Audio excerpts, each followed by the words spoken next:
It can be said that you're not responsible for the understanding and knowledge for which you're not privy to.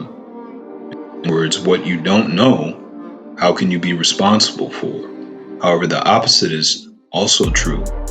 So if you come into understanding, if you've received wisdom, if you've received knowledge, you are then responsible for the knowledge for which you've gained. So when you opt to go opposite knowledge, if you choose to go opposite wisdom, you've chosen the modus operandi of the fool. The fool, despite knowing better, chooses not to do better. The fool thinks that they can overcome the patterns presented to him or her through wisdom and knowledge. And none of us want to be the fool. Therefore, when life presents a lesson to us, we're responsible for that knowledge to do something with it. We can choose not to do something with that knowledge, which is also a something, or we can choose to extrapolate where we went wrong from the lesson that life is presenting to us.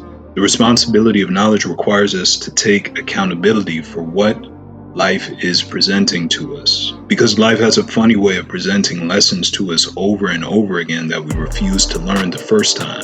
So rather than having to go through the painful experiences of the fool, why don't we adopt the tempered steps of the wise man and instead learn to look to the lessons of life as an opportunity to learn, such that we don't make the same mistakes over and over and over and over again.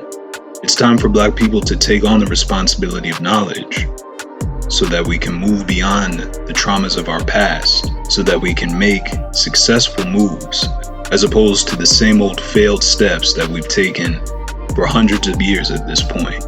War is about predicting what your enemy will do before they do it. And as a community, we've become very predictable. Our traumatic and terrible habits, they're widely known at this point, and they're easily taken advantage of. Thus, we need to learn from these mistakes so that we can throw our enemies off with new movements, guided through the light of wisdom and the responsibility of knowledge for which we must take account on both an individual level and on a communal level. 1.